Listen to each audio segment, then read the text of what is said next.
TokuCast. Eu venci! Eu jamais vi um ninja assim. Os habitantes do mês estão de olho na Terra. Venha me enfrentar! Já estou enfrentando. Será muito fácil acabar com você. Ouça bem, Jaspion. Você tem a missão de defender a paz deste universo.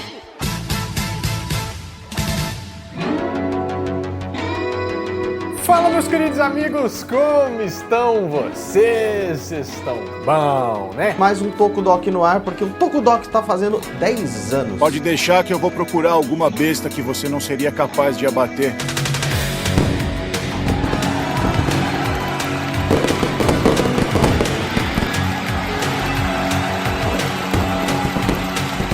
Numa distribuição tokusatsu.com.br, o fantástico, ou não, TokuCast está no ar, eu sou o Gil. Nossa, Kuroda, eu falei isso já 200 vezes, hein? E para celebrar o número 200 do TokuCast, vamos trazer aqui para vocês um bate-papo descontraído, nostálgico, sei lá o que vai rolar, contando o quanto o Tokusatsu influencia a nossa vida, nosso dia a dia, né, Kuroda? E com grandes amigos / convidados de honra que estão aqui conosco, não é? É isso aí, pessoal, eu sou o Kuroda e eu não tenho roupa para usar num trem desse aqui. 200 podcasts dessa leva, né, Gil, que a gente voltou aí com o projeto TokuCast durante a pandemia, né, um projeto aí de já... Faz quantos anos que você começou o projeto? O primeiro TokuCast acho que foi em 2007, eu nem lembro mais.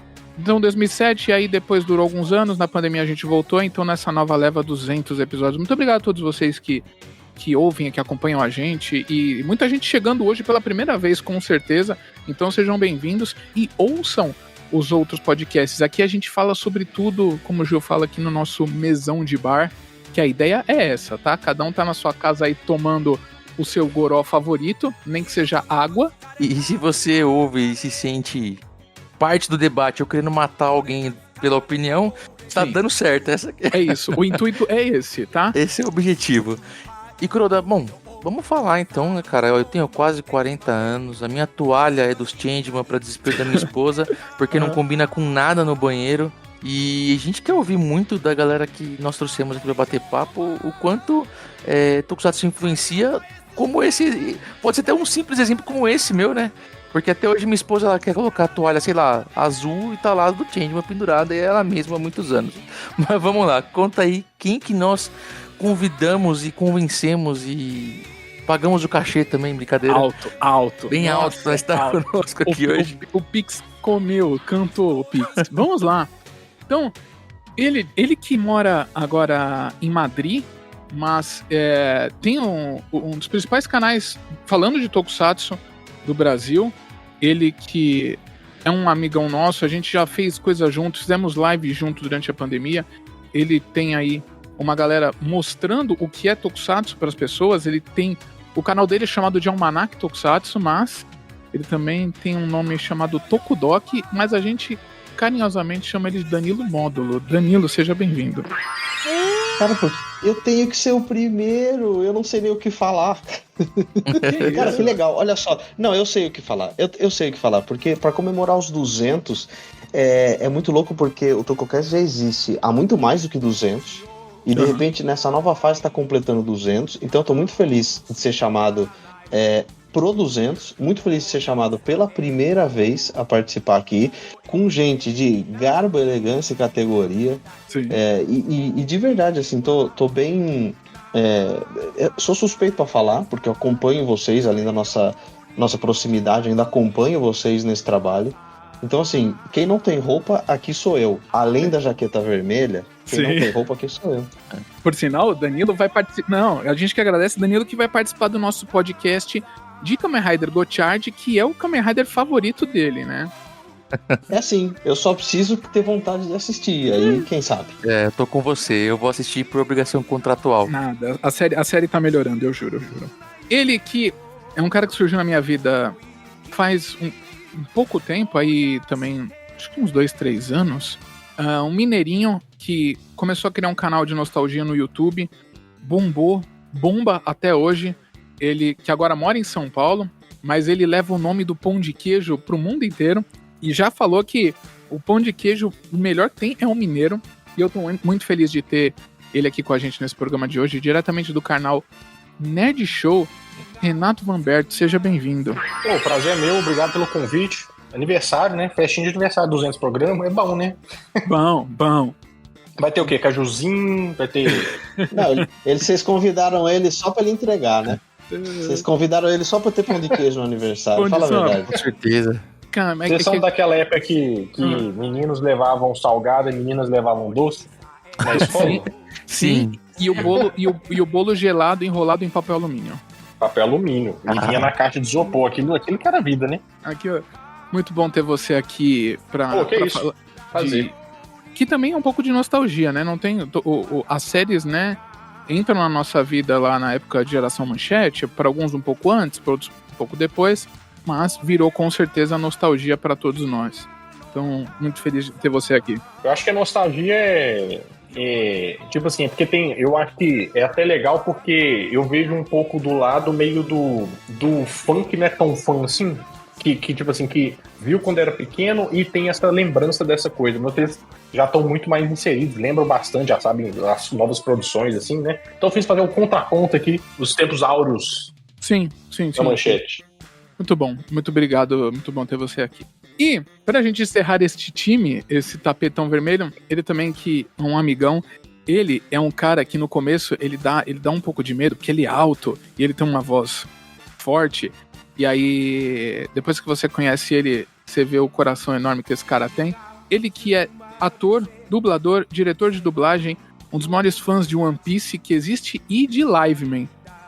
Tem um cara que gosta de Liveman, é ele que faz um trabalho maravilhoso na direção do One Piece e é o melhor Zoro do mundo. Com vocês, Glauco Marques, seja bem-vindo. Quebrou. Fã de Liveman. Obrigado. Já tô à vontade aqui já, vamos trocar uma ideia bem legal. Lembrando que eu já me senti muito à vontade aqui nos bastidores, porque, claro que você mencionou o One Piece, mas eu posso dizer que me sinto à vontade pelo papo de mencionar Manchete, mencionar os Tokusatsu, porque tudo que eu dirijo e escalo ou dublo é tudo inspirado na era dos Tokusatsu, das vozes que marcaram a nossa infância aí.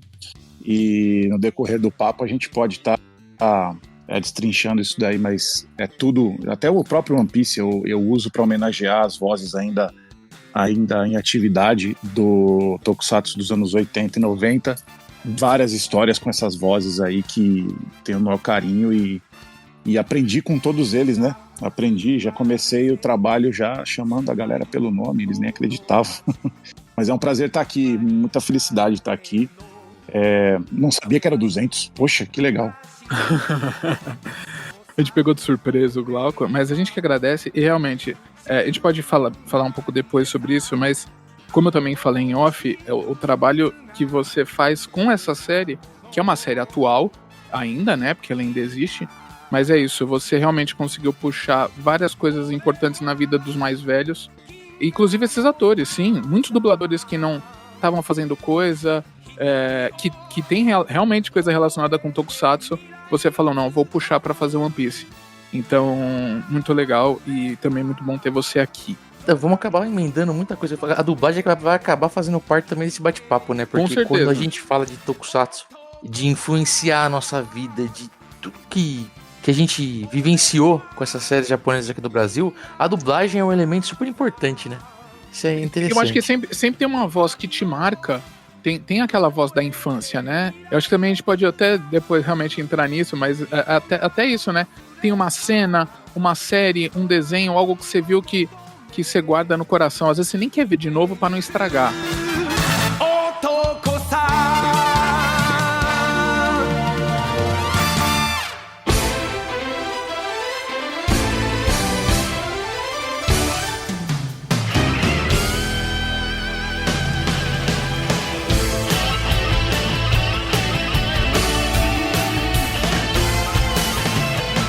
Vamos começar então o nosso bate. Vamos fazer uma viagem no tempo, né? Vamos fazer partir lá da infância pra gente ir navegando durante, né, as eras de nossas vidas aqui. Temos quase todos aqui, praticamente idade próxima. Mas falando de influência, falando de Tokusatsu, já no começo, né, já durante a nossa infância, né? Porque, e aí eu vou puxar um gancho aqui meu, até queria ouvir de vocês isso, porque de criança, acho que a época que nós éramos crianças, né, o negócio era bem diferente, né, cara? Eu tinha a lancheira do Rambo, era outra potinha do Rambo, era outra situação. E a parte de Tokusatsu, na minha família, influenciava tanto que todo mundo aqui da época tem uma TV só em casa, né? Verdade. Na minha casa, né, tinha 2 horários sagrados pros meus pais. Porque eu sempre falo, né, no Tocast, que meus pais são um dos culpados de eu estar aqui hoje. Caranga do Japão. Um horário era novela, Renato. Pô, novela não tinha jeito, cara. Olha, eu sou PhD em novela anos 90, sabe? Porque, cara, novela. Ana Raiz, Zé Trovão. Também, Ana Raiz, Zé Trovão, Pantanal. Renascer, a primeira versão. Nó. Pedra sobre pedra. Só novelão. E aí, e Tokusatsu, cara, porque o meu pai era tão viciado em Jaspion, em Changeman, quanto a criançada, assim, cara. Então influenciava até o nosso horário de jantar, dependendo do horário que passava a série, sacou? Errado não tá. Mas se você para pra pensar, você já parou que talvez o Jaspion seria a nossa galinha pintadinha da época? Que é o que fazia os meninos ficar quietos? É bem isso aí. O meu primeiro brinquedo foi um Jaspion não o Robocop. Tinha o Jaspion Robocop, né? Aquele da Glaslit. O meu era aquela primeira. Não sei se foi a primeira ou a segunda. Acho que a segunda versão, que já não era mais o Jaspion Robocop. Meu primeiro brinquedo de todos foi esse Jaspion. Tem ele até hoje, inclusive. Engraçado que, puxando um pouco disso, eu lembro que eu ganhei, quando eu era muito pequeno, um helicóptero do Jiraiya. E o Jiraiya nunca teve um helicóptero, né? Tirando aquela cena de abertura. Então, é algo que eu lembro também. Eu não sei que fim que deu esses brinquedos todos, infelizmente. Mas eu lembro um pouco disso. É doido como vocês têm lembrança de brinquedo e eu nunca fui, eu nunca tive os brinquedos. O que eu tive foi aquele kit Changeman com a máscara do Griffon, espada e escudo do robô. Cara, era meu sonho. Eu tive o Dragon desse daí. Foi a única coisa, e a única coisa que eu tive, cara, desses brinquedos. Então, toda aquela memória nostálgica dos brinquedos, que nem o Renato acabou de falar, eu não tenho. Porque a manchete, além de tudo, pegava muito mal em casa, a ponto de, eu já falei isso no canal algumas vezes, eu não assisti o Black. Porque eu não tinha manchete na época do Black. Mas eu lembro... era ruim, né? Eu me lembro... Claramente eu me lembro da estreia do RX. Mas eu vi aquilo e não me pegou, porque eu não tinha o Black. Eu não tenho a nostalgia com o Black, porque eu não tive acesso ao Black quando eu era moleque. Eu pago um pouco o cancelamento aqui, porque tem algumas séries de Tokusatsu da nossa época que por uma diferença talvez de idade, não só de Tokusatsu, mas por exemplo, eu tenho, por ser de 86, eu não peguei muito Zillion. Eu não tenho nada de Zillion na minha vida. Compensação, a gente tem um grande amigo que é de 85, que é vidrado em Zillion. Assim como o Gil gosta muito de Gaban, que assistia na Globo, eu não tenho nada de Gaban. Eu não peguei. É muito louco também que a gente criava até a própria rotina, né? A gente teve a rotina, eu não sei se com o Danilo se ele teve isso, mas a gente tinha a rotina da escola, de a gente até a escola saber o que assistir, depois voltava. Lembro da estreia do Gavan, eu lembro desses Bycrossers na Globo à tarde, lembro muito porque eu lembro que tem uma tia minha que tinha uma casa em Peruíbe, e eu lembro de estar na praia, a galera descia pra praia no fim da tarde, e eu só ia, porque era tipo 2 quarteirões ali, e eu só ia depois que acabava Bycrossers. Então eu tenho muitas essas memórias. A questão da escola, eu tenho até uma história pra contar. O Jiraiya, quando ele passava de manhã, tem aquela cena quando ele vai, que o Jiraiya ele enfrenta o Kanin Dragon, é um episódio duplo do Kanin Dragon, e o segundo eu não conseguia ver. A primeira parte eu assisti, a segunda eu não conseguia ver. E teve um dia que eu fui calculando na minha cabeça, acho que teve um feriado, alguma coisa assim, não vou lembrar exatamente, mas eu lembro que tinha um dia, eu assisti o episódio tal, eu calculei na minha cabeça, esse que eu não consegui assistir ainda vai passar tal dia, tal, e o que eu fiz? Eu, na aula, eu lembro que eu dei uma forçada, que tô com dor de cabeça, tô com dor de barriga, eu forcei alguma coisa que eu não tava sentindo, só pra fingir que tava sentindo, pra poder ser pensado e ir pra casa. Eu morava 2 quarteirões da escola também, e aí eu fui pra casa pra poder assistir esse episódio, cara. E deu certo.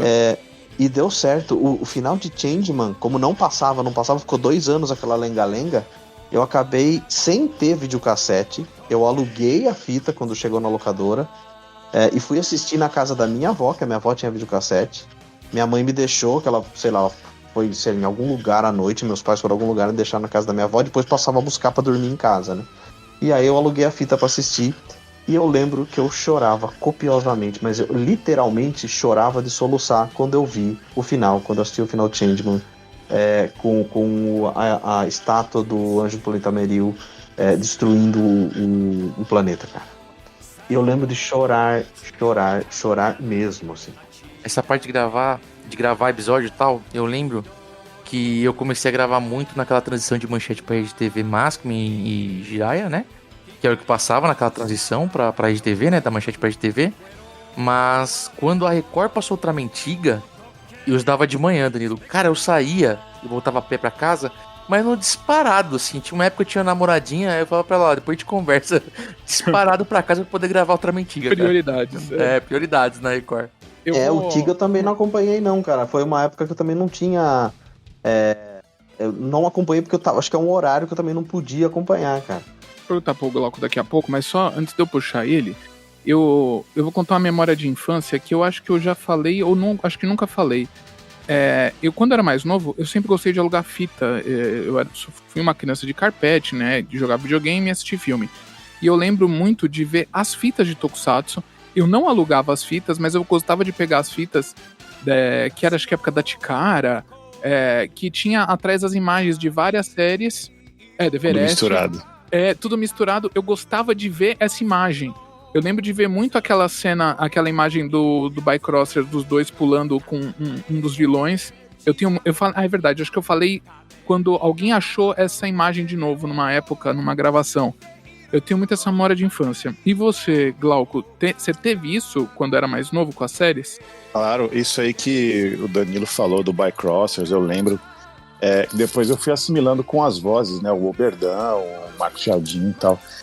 E o lance também, Zillion, sabe como é que eu assisti? Eu não assisti completo, mas eu tinha uma dificuldade porque na minha casa não pegava a antena para Record. Mas o meu primo, que era uma condição melhor, pegava. Só que a gente era sempre meio brigado, assim, sabe? Então eu dava um jeito de pular o muro e da casa dele, subia numa árvore. Como era essas coisas, não dava, né? Eu assisti vários episódios, né, vendo a janela da casa dele, só que eu tinha que ficar com o ouvido meio apurado, assim, eu perdia muita coisa, mas eu ficava assistindo o Zillion, assim, gostava do traço, sabe? Foi a primeira imersão com a animação japonesa ali, foi através do Zillion. Quem que mencionou do lance da avó foi o Danilo também? Eu tenho uma vivência muito grande com a minha avó assistiu os Tokusatsu comigo, e minha avó faleceu em 96, então a última parte dela foi acompanhando o Cavaleiros do Zodíaco. E na minha avó pegava muito bem, só que era uma época que eu morava lá, era uma época de separação dos meus pais, minha mãe ficou morando lá, e eu achava maravilhoso, porque pegava perfeito, então eu vi essa transição, só que foi muito tempo depois, né, o Black pro RX acho que passou em 95, se eu não me engano, 94, 95. Mas sim, eu tenho tudo na cabeça. Eu assistia. Eu lembro que eu dava muita sorte, porque eu ia pra escola, tinha 5 para 6 anos, eu almoçava assistindo o Jaspion, e quando eu chegava era a parte da tarde. E eu conseguia pegar o Jaspion de novo. Eu falei, nossa, que legal. Era demais. Sim, lembro de todas essas coisas aí. E a locadora, Kuroda, meu pai fez o cadastro na locadora e eu só alugava as mesmas fitas, né? Jiraiya, Candyman, Lion Man, e tinha algumas preferidas. O Jiraiya sempre foi meu favorito, então busquei treinar arte marcial por conta do Jiraiya. E a arte verdade. Isso. A gente treinou a arte marcial que o Hatsumi colocou na série por pesquisas quando a internet apareceu. Então, de tanto que eu alugava as fitas do Jiraiya, o meu pai sempre me zoava. De novo esse bendito Jiraiya. E ela dizia, Jiraiya. O cara me deu uma fita do Jiraiya de tanto que eu aluguei. Eu falei, não. Isso aqui é só você que aluga, já fica com você, já. Vem aqui, aluga outra coisa. Vai. O cara ficou de saco cheio de eu alugar o produto dele.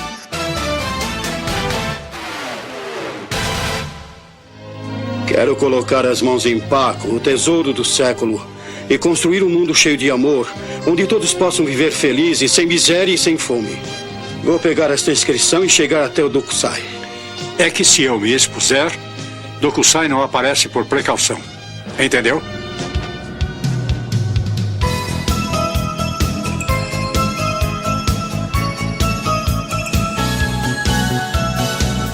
Off-topic, você chegou a treinar com o mestre no Japão, não foi? Em algum momento? Sim, a partir de 2015, 2003 foi quando eu entrei para Bujinkan, que é a associação que o Masaaki Hatsumi criou, que é onde ele introduziu no Jiraiya para divulgar a arte marcial dele.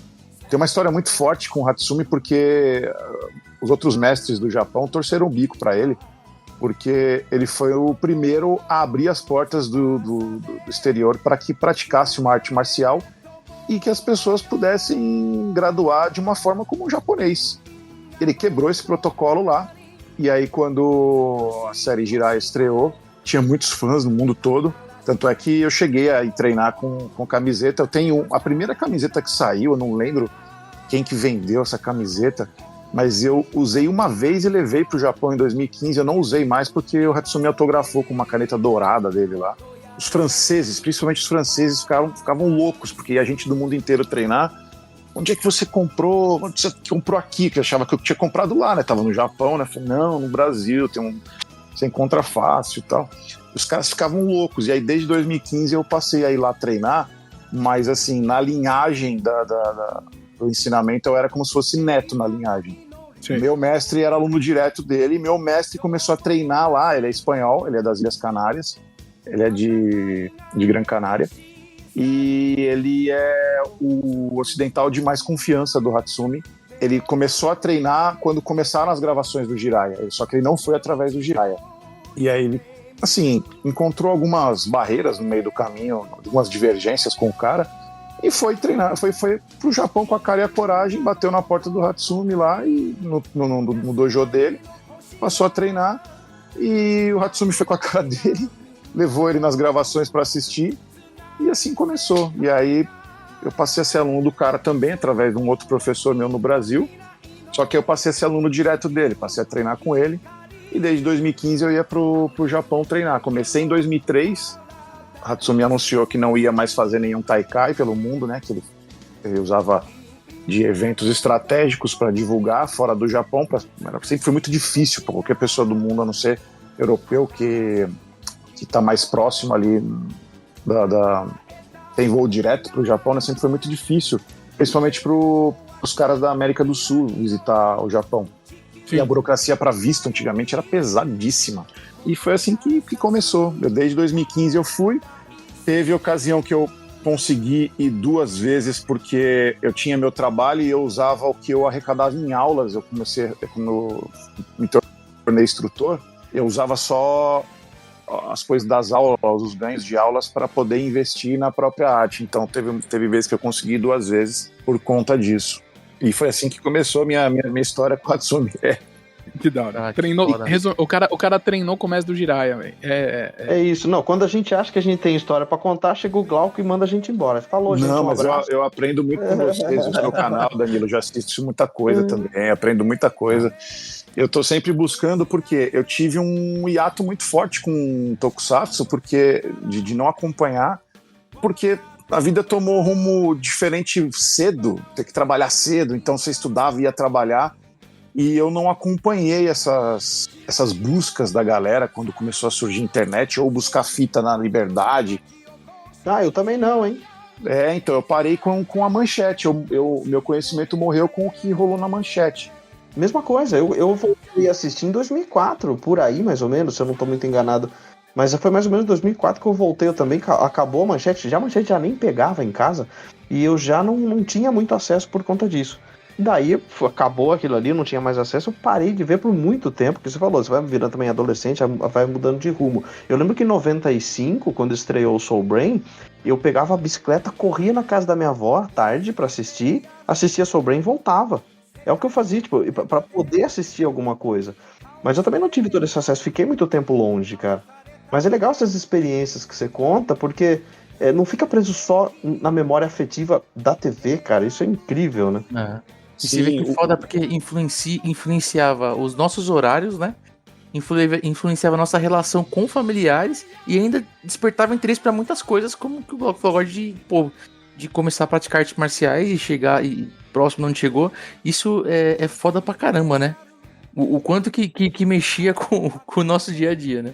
Mas essa galera que caçava fita na Liberdade, cara, isso aí também é uma loucura, sabe? Eu não tive... Então, como eu não tinha nem videocassete, eu não tive nem acesso a videocassete, eu nunca tive videocassete na minha casa, nunca.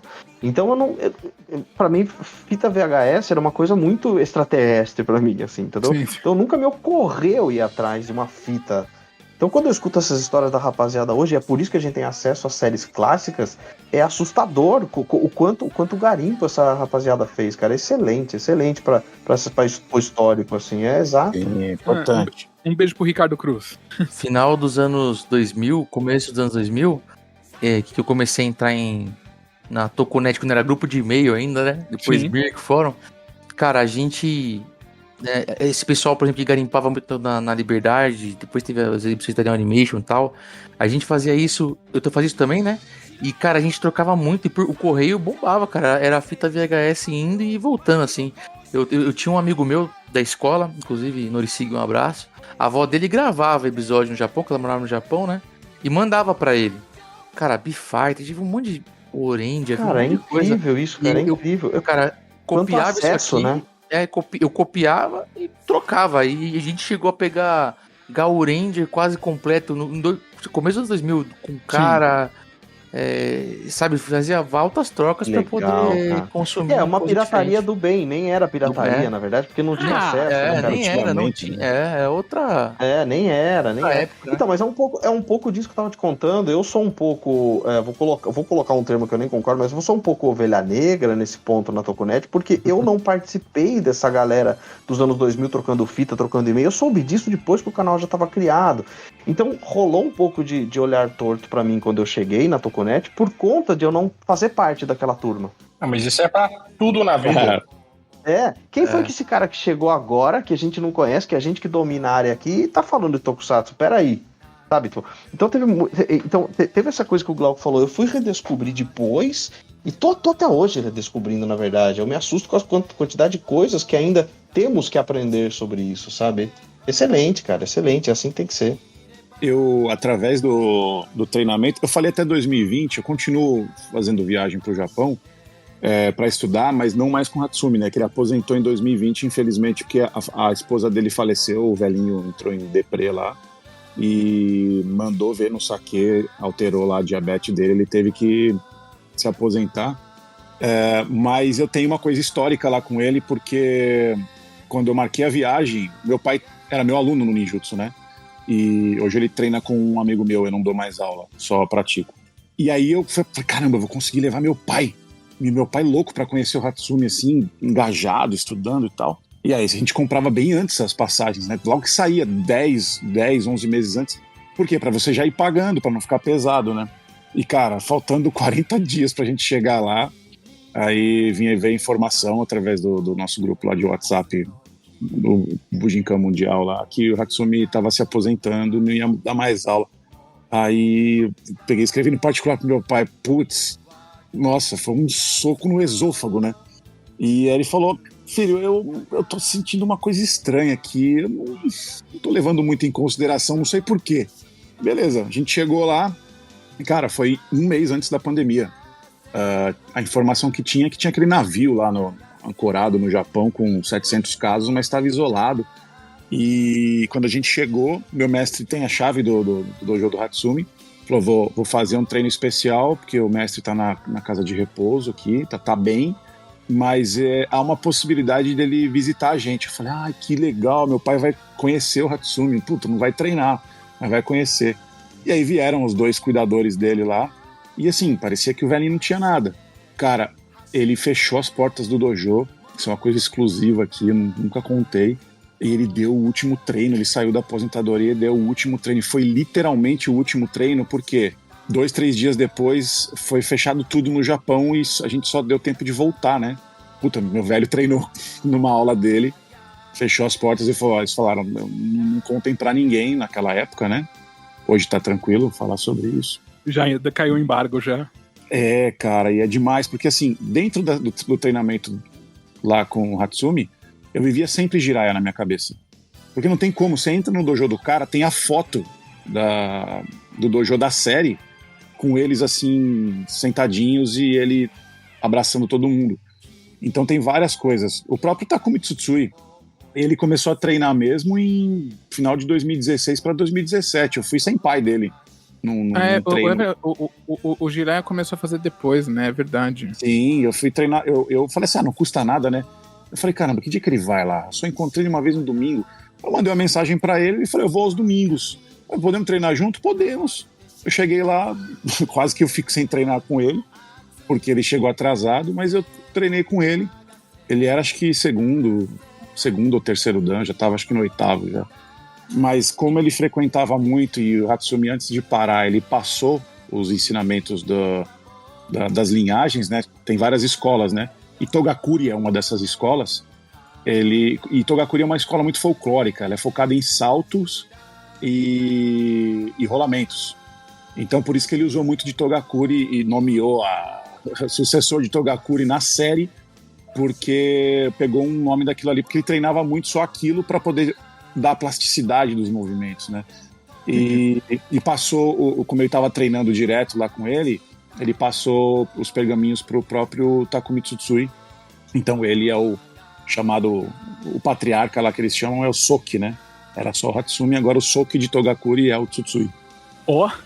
É praticamente o sucessor de Togakuri mesmo. Da vida real. Da vida real. Demais, cara.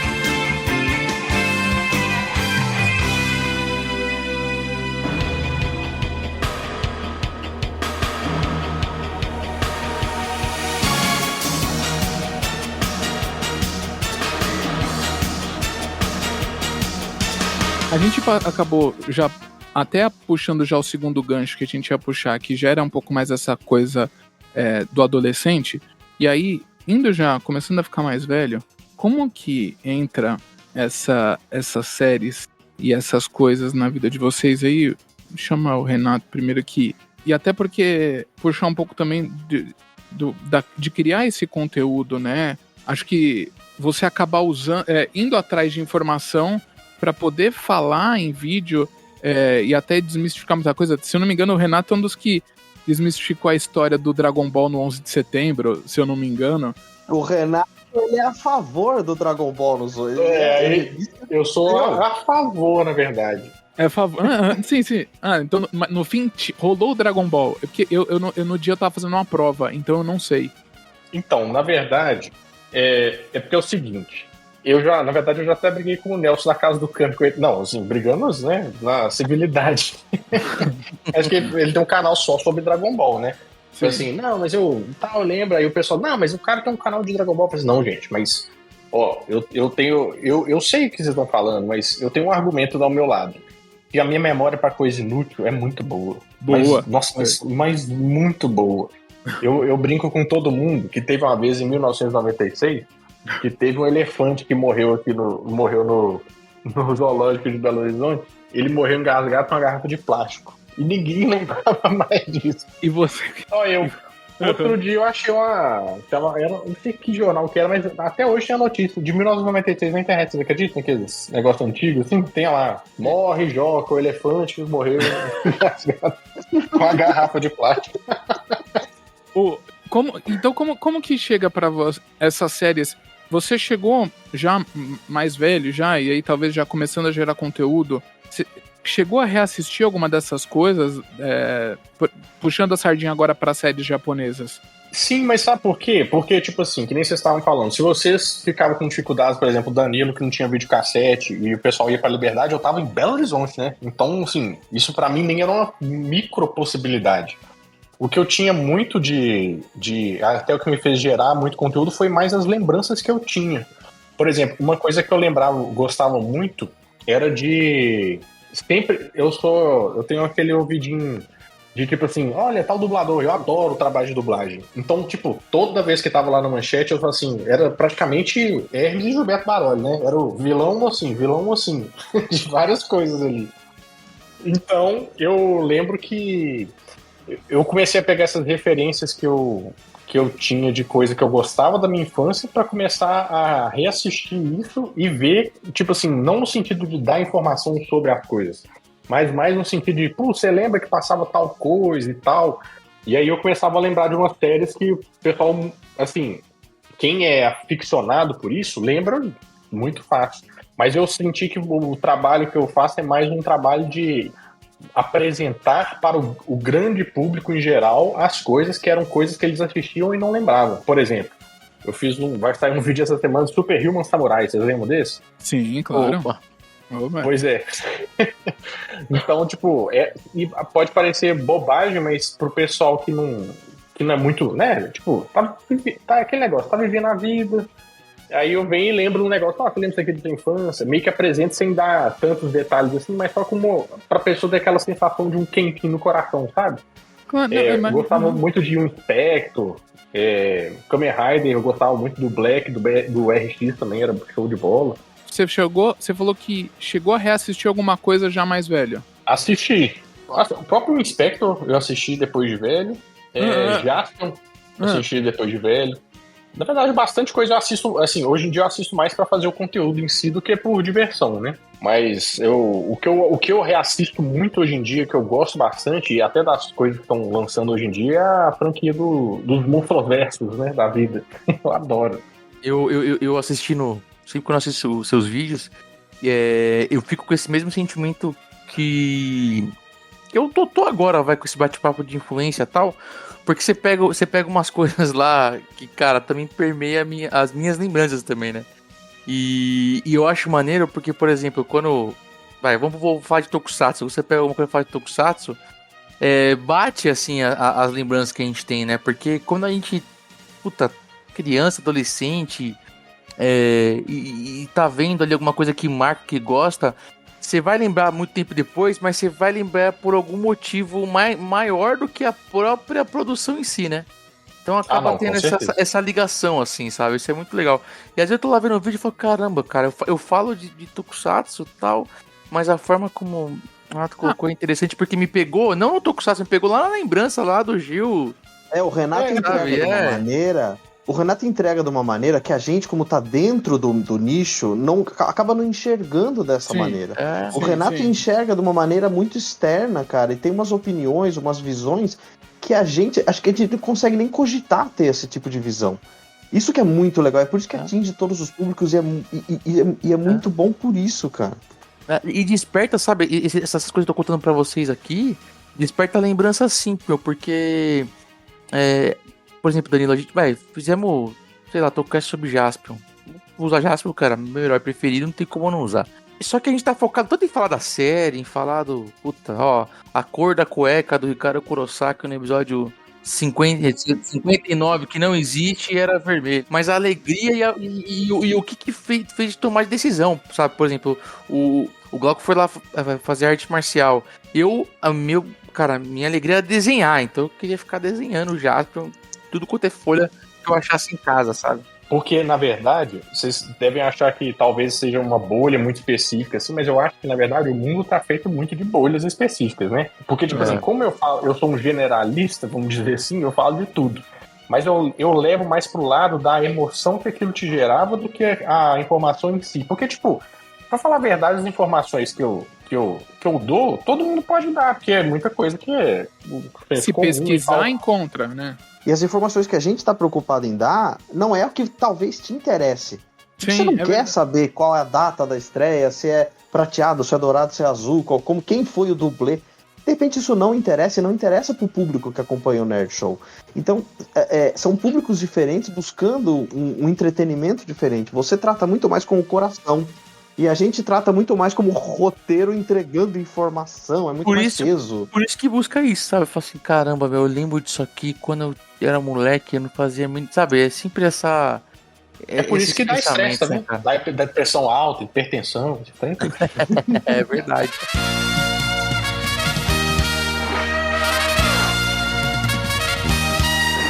cara, aí, pessoal, continuando nessa linha que a gente tá falando, a gente falou de infância, a gente navegou vários pontos. Eu me apeguei a esse papo da arte marcial também do Glauco, porque eu já escutei,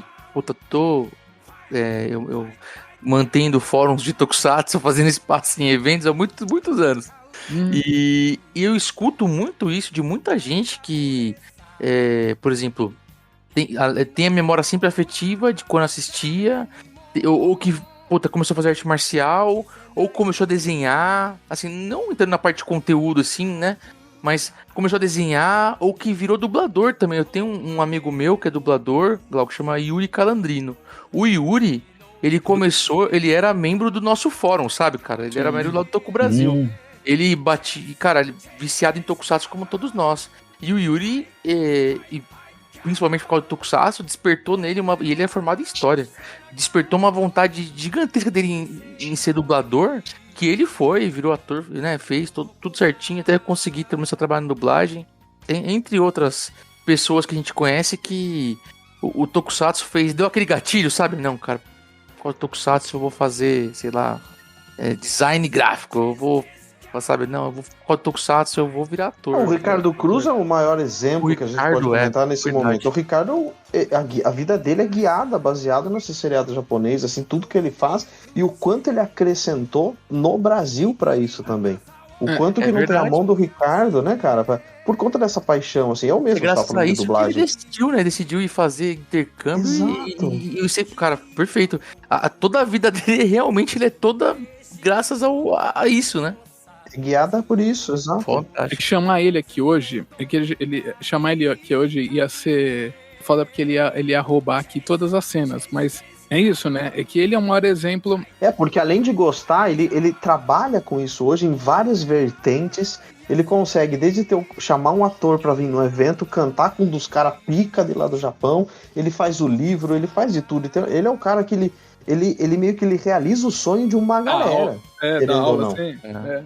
Exato, ele realiza o sonho de uma galera, cara. E ele, que foi um dos idealizadores do Anime Friends, ele mudou a minha vida também, né? Porque o Jaspion é um santo casamenteiro também. Porque a minha esposa era viciada em Jaspion. E procurando Jaspion na internet, ela foi parar no nosso fórum, ela foi parar no Anime Friends, a gente se conheceu assim, graças a isso, assim. Até brinco que o Jaspion casou a gente, né? Falar pro Jaspion, o Ricardo Cruz, na consequência, né? E quem criou o Anime Friends, tudo isso até chegar no nosso encontro, né?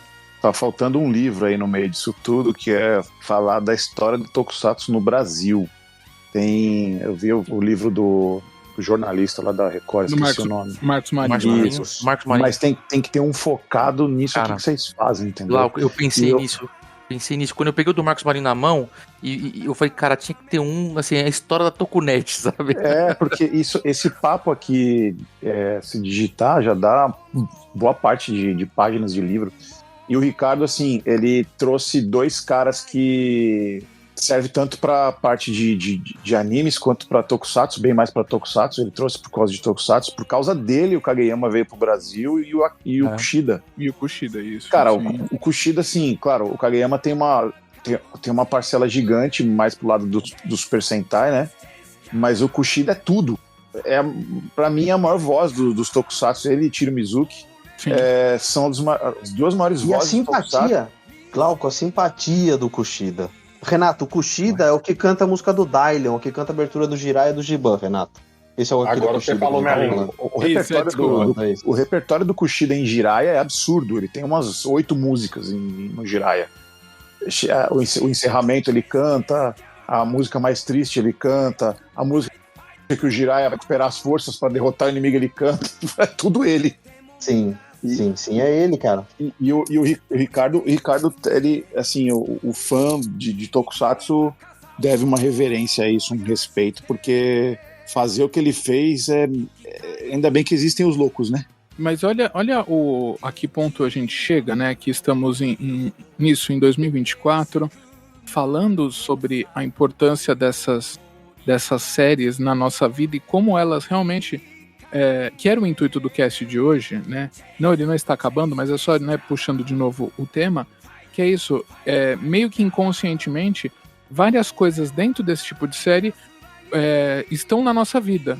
Então, o cara era um fã, falando de novo do Ricardo, era um fã ferrenho de série japonesa, ajudou a criar o maior evento que é do tema aqui no Brasil, daí completando 20 anos. É um tipo de série que fez vocês aqui e a gente do nosso lado criar conteúdos em vídeo, em podcast, em evento. Tem gente que ganha dinheiro vendendo armadura, vendendo capacete. Muita gente assistia essas séries, iam no Anime Friends, viraram dubladores.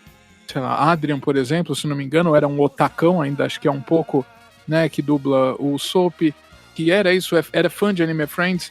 Então, tudo na nossa vida puxa algo que tem a ver com uma série que passa do outro lado do mundo, onde a gente não entende porcaria nenhuma e que mudou a nossa vida. Pô, pra caramba. Gente, eu tenho tatuado na perna Kamen Rider, tenho o Goranger, pra explicar às vezes pras pessoas. Porque meu apelido porque não sabem nada. Por que meu apelido é Kuroda? Puta, então...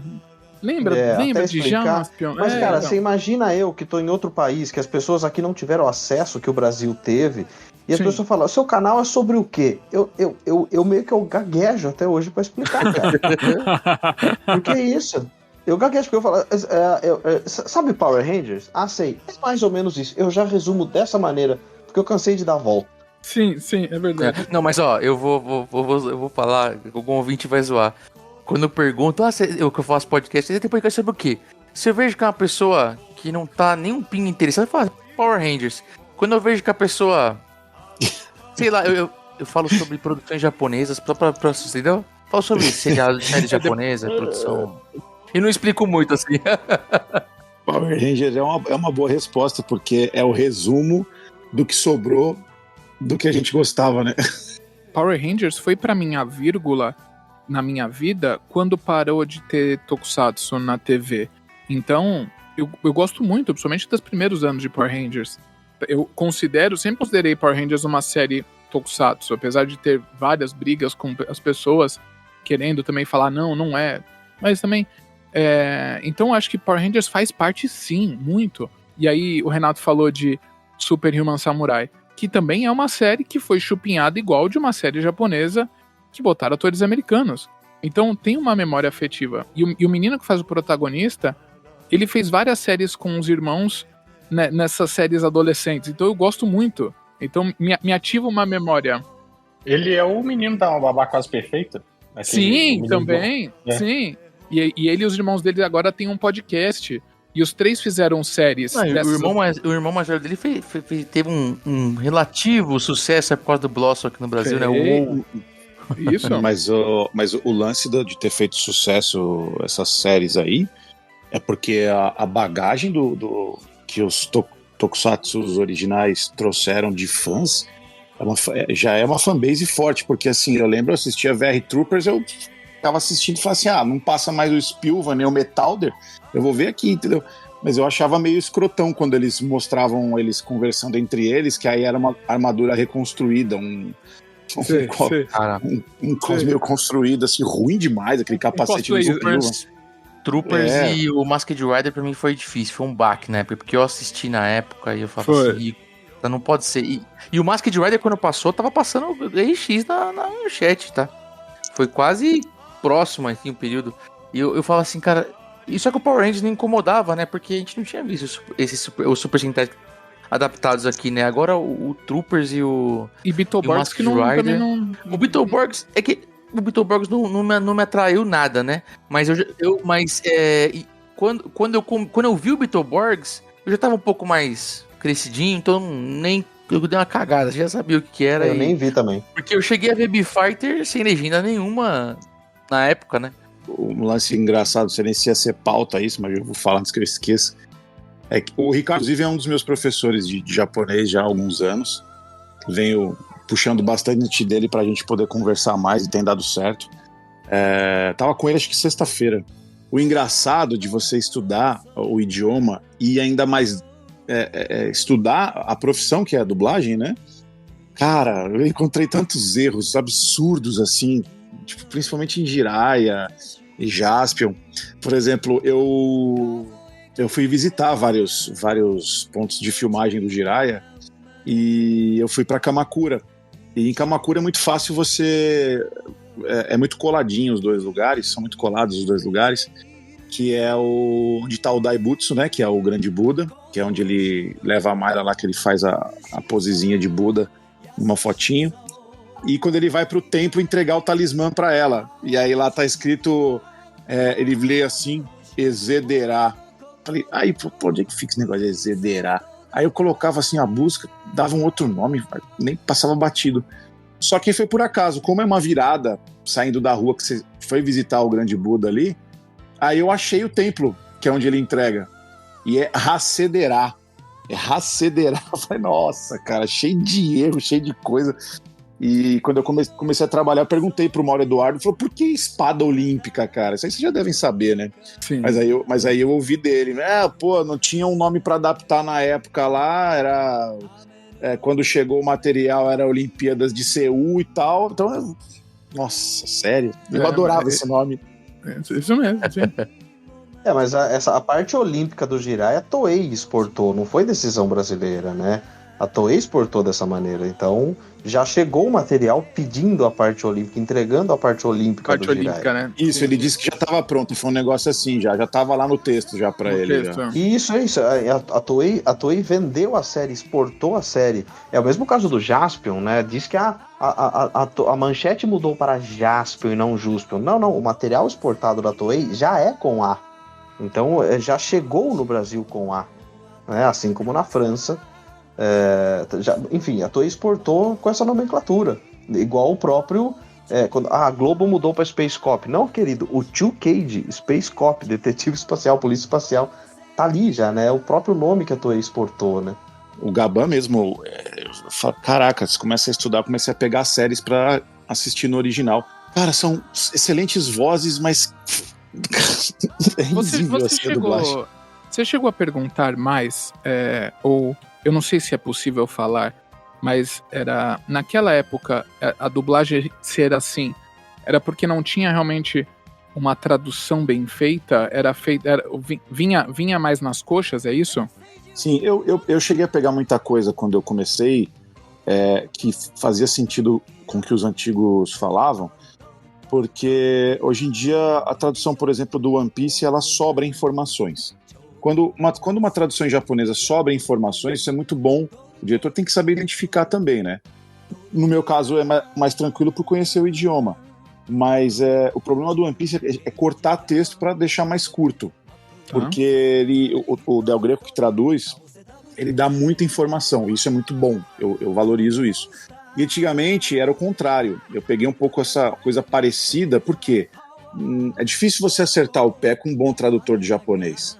Então, normalmente, quando não é uma equipe tipo do Del Greco e a tradução bate na métrica, é porque em algum idioma já foi resolvido e aí se tem o acesso a esse tipo de tradução para a métrica já, porque quando é do japonês para o português é bem complicado, falta muita informação, e como ele já estava interessado e já vivenciou estúdios na época de CDZ também, ele via dificuldade, então ele usa dessa experiência para os textos. Então faltava informação, linkando com isso que vocês estão falando, faltava informação.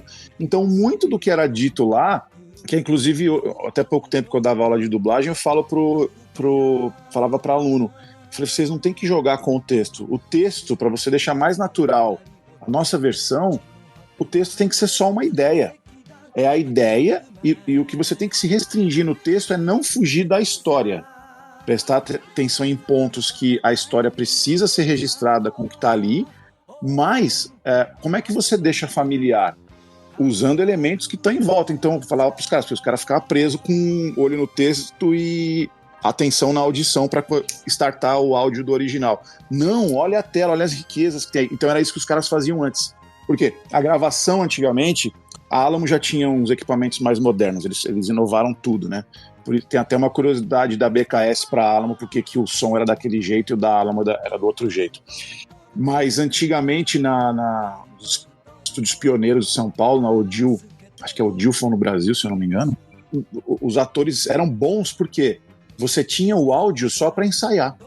O Bretas chegou a falar para mim, o Bretas falou para mim, eu chupinhei muitas histórias de quando eu fui discípulo do Bretas também, quando na prática, né, foi meu primeiro diretor de grande projeto, e eu ficava chupinhando muitas histórias assim. Ele falava, quando a gente ia gravar os Flashman no começo, acho que depois do 10º episódio, uma curiosidade, eu não tinha o som na hora de gravar. Então você ensaiava com o som, porque passava na TV ali aberto, mas para os canais que tinha dos equipamentos, você, na hora de gravar, era mudo. E isso forçava o ator a olhar para a tela. Então você tem situação no Tokusatsu que eu falo, cara, é melhor que o original. Por quê? Porque você inflexiona a tua voz baseado na careta do ator. Na ação, né? Isso. Cara, uma das mestras que eu tive também, eu não fui discípulo direto dela, o Adrian foi. O Adrian foi o último cara lançado pela Nair Silva. Só que eu entrei um pouquinho antes dele, meses, assim, 8 meses. Então, como eu já dublava, eu tinha começado na Alamo, aí eu fui para outros estúdios e aí eu fui encher o saco da Nair para ela abrir as portas da Clone para mim. E ela deixava a gente assistir, pô, virou amiga da minha família, pô, saudade imensa dela. Ela falava assim, Glauco, Adrian, ia pra tela, dublador dubla a cara, não o texto. Aí a gente assimilava de um jeito ela falando, só que quando calhava, ela não gostava mais de dublar, não queria mais dublar porque ela queria só ficar dirigindo. Quando vinha tipo um filme da Whoop que não era dublado no Rio, vinha pra ela, a gente via ela dublar. Então a gente pedia um texto para acompanhar e, cara, ela respeitava as informações do texto, mas ela tinha, por exemplo, a gravação do ator que contracenava com ela já dublado, então ela não precisava descer tanto o olho pro texto. Se faltasse alguma coisa dentro daquele assunto, ela completava baseado ou na adaptação do outro dublador que ela dirigiu, ou de uma ideia que ela ia melhorar e ela pedia uma correção ou outra para o outro dublador que ainda ia continuar o trabalho. Então a gente entendeu na prática aquilo. Hoje em dia é muito difícil, porque você não pode mais estagiar, né? Porque tem contratos de confidencialidade que, se o cliente pegar, eles corta a cabeça do dono do estúdio. Então a gente pegou uma última fase aí que, lamentavelmente, não é mais possível. E eu sinto muita falta disso, principalmente quando vai pegar um One Piece, assim, a galera não tem, como é que faz, referência. A gente vai fazer o seguinte, a gente vai então, hoje, combinar que a gente vai fazer um TokuCast logo com o Glauco, e aí a gente vai ver uns convidados pra gente falar dessas histórias da dublagem, que vai render muita coisa boa. Eu queria, com Bretas também um dia, vamos tentar. Eu aprendi muito com eles. A Nair me ensinou o que é esse lance de você dublar olhando a cara dos personagens, assim, sabe?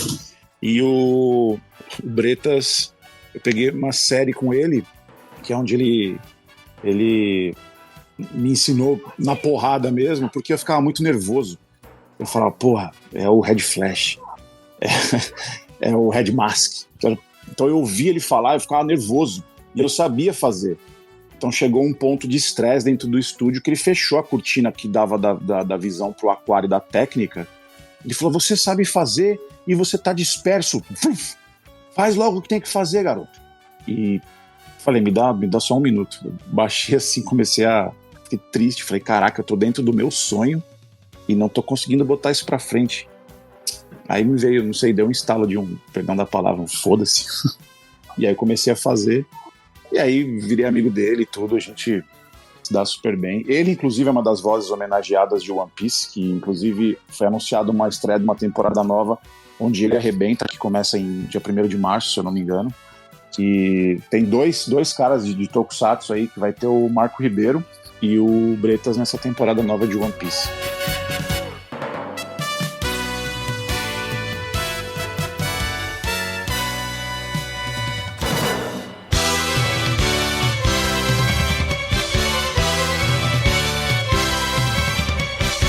Gente, vamos caminhar pro final do cast? Isso é uma pergunta? Não. Se for uma pergunta, é não a resposta. Se for por maioria de votos... Porque eu ia até falar algo nesse sentido, porque quando o papo é bom, se a gente sentar aqui, vai ficar horas e horas papeando quando o papo é livre, o papo é bom, né, cara? Não, um gancho puxa o outro e vai embora, né? Mas aí eu queria saber também de vocês e falar também um pouquinho da gente aqui. O que influencia a gente hoje, né? A gente chega aqui, eu faço podcast, pô, o Danilo tem o maior canal de Tokusatsu. Eu acho que entrar nesses pontos nem precisa, né? O Renato fala de Tokusatsu, você dublando e tal. Mas a influência nossa hoje no sentido, pô, vivência, sabe? Porque uma coisa que eu falo muito pro meu filho isso, e eu coloco ele pra assistir Tokusatsu desde que ele nasceu, tá com quase 11 anos e já é PhD até em Kamen Rider. E eu sempre falei pra ele, olha, o papai, muita coisa que ajudou muito na minha formação foi Tokusatsu, porque você tá assistindo ali heróis, né, cara? Heróis que eles estão buscando aquele objetivo de destruir o mal e seguindo escolhas e linhas corretas, né? Não são heróis ambíguos, não tô falando que é ruim, tô falando que é questão do meu gosto, né? Não é aquele herói que fica permeando entre o bem e o mal, sabe? Como tem muita história atualmente, eu falei, pra mim era importante, filho, porque eu gostava de ver o bonzinho se dando bem, o bonzinho vencendo, e eu gostava muito de Tokusatsu por isso, e eu coloco ele pra ver até hoje, e é engraçado contar isso, porque, cara, o Tokusatsu faz tanto parte da minha vida que me influencia até na parte de criação de filho, né, cara? Eu uso o Jaspion pra ensinar meu filho o certo e o errado, né, cara? Mas tem vários ensinamentos interessantes, cara. Tem muita coisa que a gente pode aprender. Eu vou voltar lá atrás. Aqueles recados que o He-Man dava no fim dos episódios eram algo mais pontuais, baseados na história toda. Você vai pegando, principalmente as séries mais atuais, ou até as mais antigas. Cara, o que o Tsurugi fala naquele episódio do Hara Rosa, o 21, que ele manda uma mensagem pra todo o universo com a câmera, aquilo é uma coisa que é pra você levar pra vida, cara. Todos os seres do universo, lembrem-se, por favor. Antes da invasão de Cosma, vocês tinham uma vida feliz. Viver em paz é uma coisa maravilhosa. Todos vivem respeitando essa vida preciosa. Não é um sonho poder viver em paz em todo o universo, pois temos todos os mesmos sentimentos, mesmo sendo diferentes fisicamente.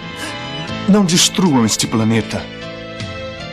Nós somos seres frágeis, mas estamos lutando para proteger o nosso planeta. Pô, Danilo, isso aí que você tá falando, eu tava assistindo esses dias esse episódio, eu mandei o áudio pro Ricardo, eu falei, olha a interpretação monstruosa do Ricardo Medrado conciliado com o ator original.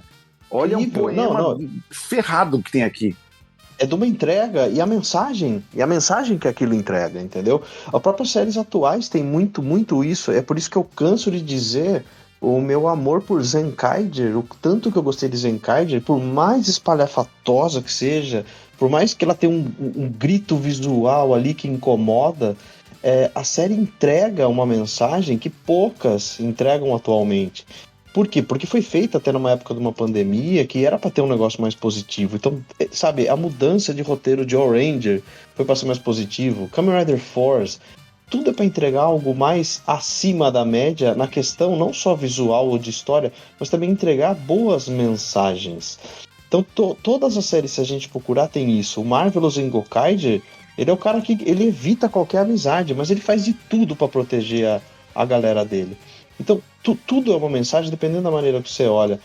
Nada mais político que Kamen Rider Build, sabe? Mas a maneira como é tratado, tem gente que nem percebe que aquilo é pura política.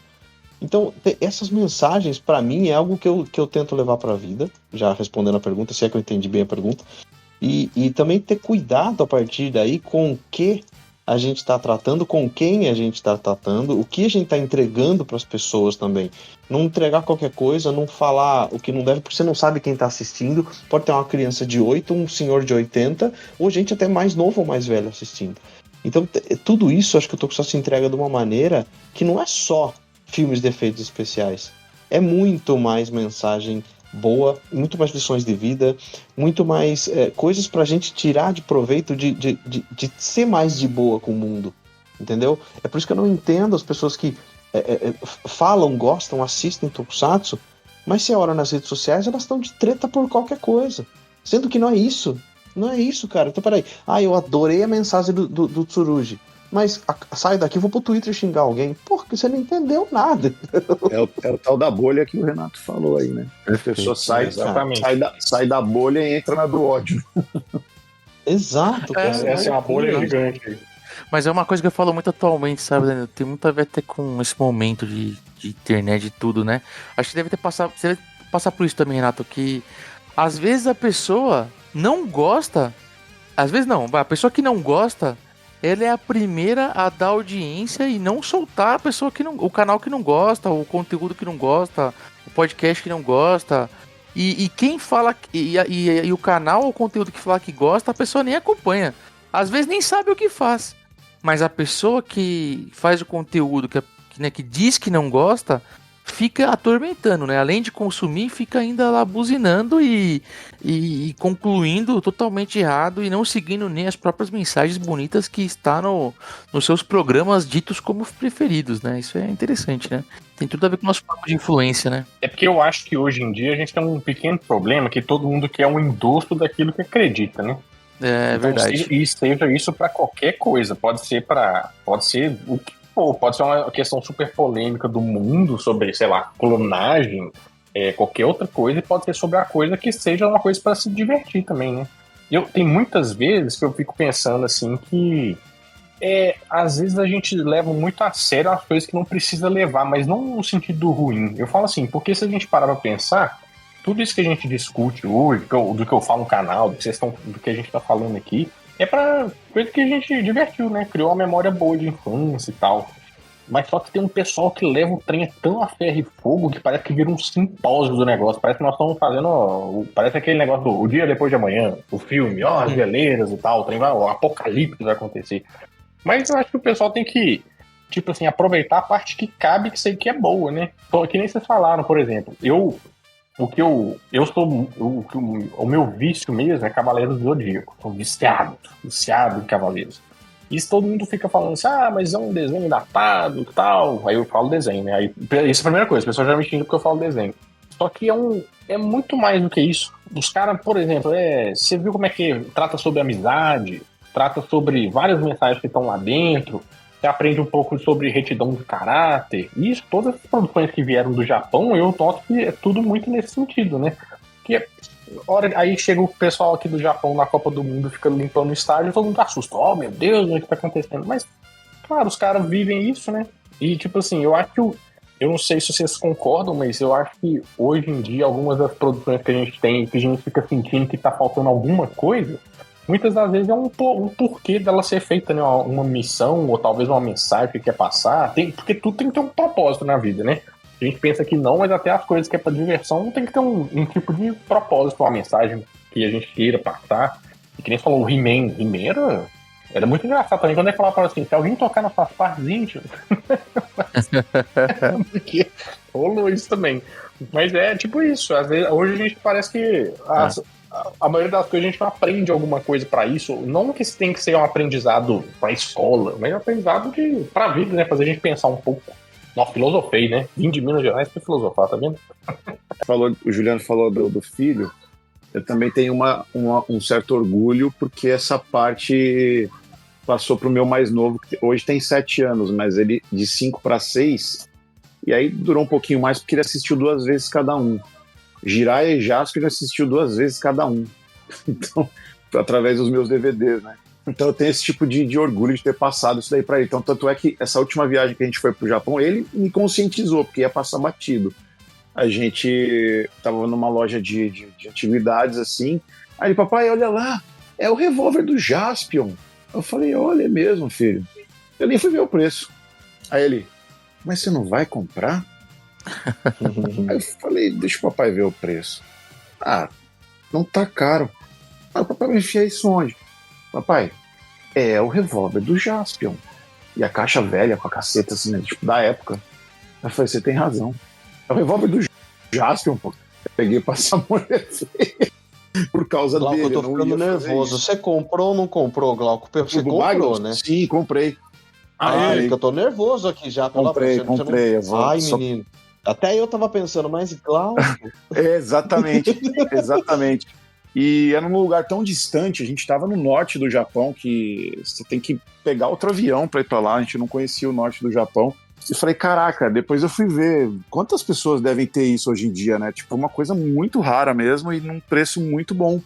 E a influência para mim, no caso, que me levou à profissão, tem a ver com a mesma voz, mas com 2 personagens diferentes, mas muito em função do que o Danilo falou desse episódio do Changeman aí, através do Tsurugi, que é, para mim, eu mesclo as duas, tá? Os 2 caras são Francisco Bretas e Ricardo Medrado, mas o Medrado, para mim, eu ficava imitando ele o tempo todo, tanto é que eu faço a cena do Magaren lá tá pra morrer desde pivete, eu sei de cabeça o texto, fico brincando, até fiz com os meninos da Resistência uma vez. Esse cara é completo, porque foi minha primeira identificação de mesma voz em produções. Falei, caramba, que estranho. Essa voz parece a do Magaren no Change Dragon. Que engraçado, né? Ele é tão bonzinho aqui, lá é tão malvado. E aí você começa a abrir o leque, é o cara completo para interpretação, porque o cara, para fazer o Magaren, ele tem que acessar na cabeça dele uma psicose muito louca. E ao mesmo tempo você ser um anjo na mensagem, como foi essa do Change Dragon para os seres do universo, cara, é fantástico. Papo para outro podcast, porque a história do homem é triste, mas é graças a me inspirar nos trabalhos do Medrado que eu tô na dublagem hoje.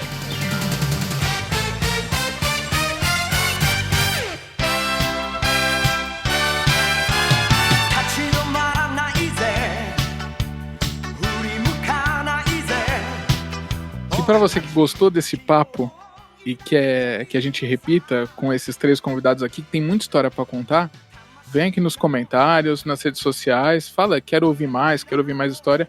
Quem sabe a gente não chama eles, mas a gente queria agradecer a presença aqui dos 3 nesse podcast especial. Muito obrigado a todos. E aí, pra gente encerrar, a gente tem aqui um jabazinho de cada um.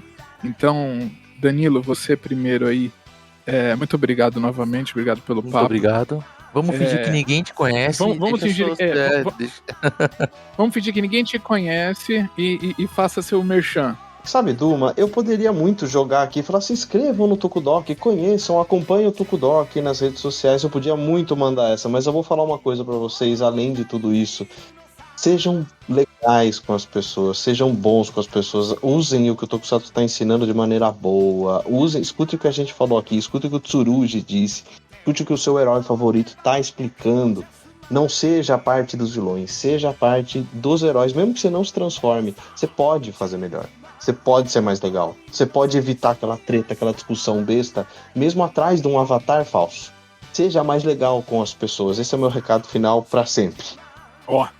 Muito obrigado novamente de novo aí pelo ter aceitado esse convite. Glauco Marques, muito obrigado pela sua presença. Quer deixar algum jabá, alguma rede social aqui? Por favor, a hora é agora.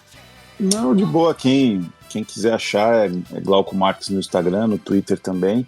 Tem o canalzinho lá, o Mitsubukai, que eu tentei migrar um pouquinho, viajar um pouquinho através do Tokusatsu, mas a galera quer ouvir o One Piece. Mas é isso, a gente fala de bastante coisa. Dia 24, para quem curte dubladores clássicos, inclusive de Tokusatsu, dia 24 vai ter uma live especial sobre um lançamento de 24 de fevereiro, lançamento da última temporada de One Piece, onde os 2 principais convidados são a Alessandro Araújo, que fez a Gogo Pink, se eu não me engano. Sim. E o Luiz Antônio Lobui, que ele é o narrador de One Piece por conta da narração dele feita no Black Kamen Rider. E vão estar presentes lá na nossa live.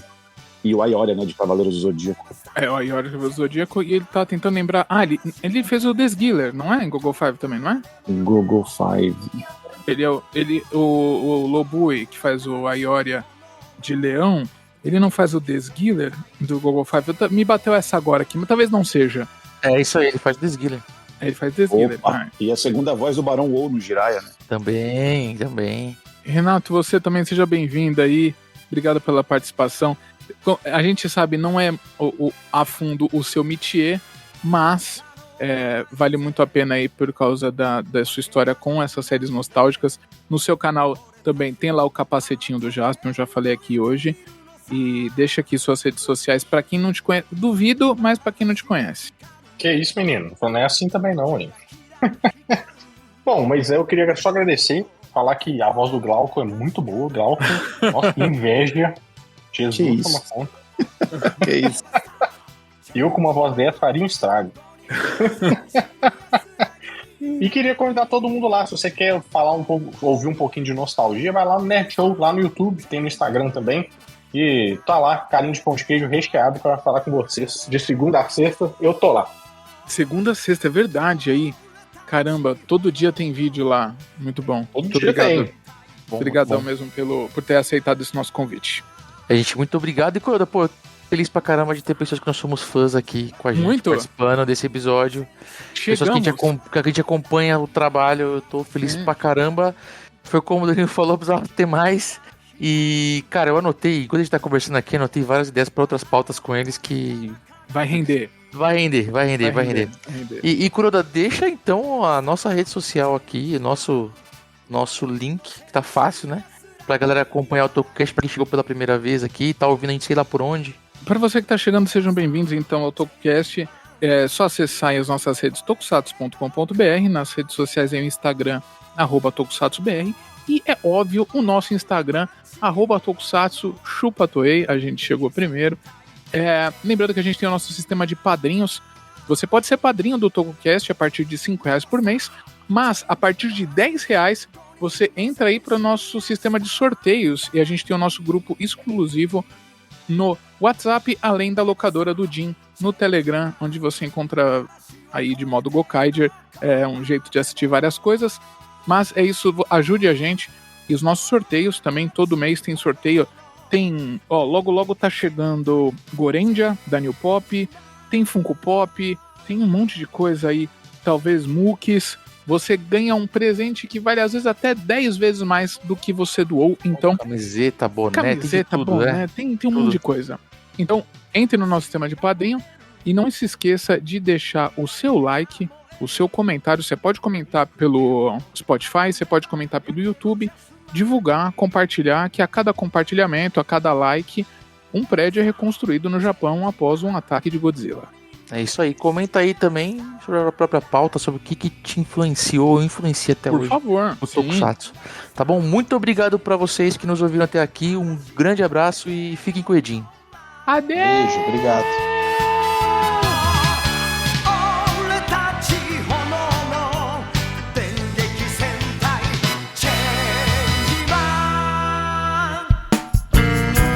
A edição deste podcast é feita por bancodecerebros.com.br.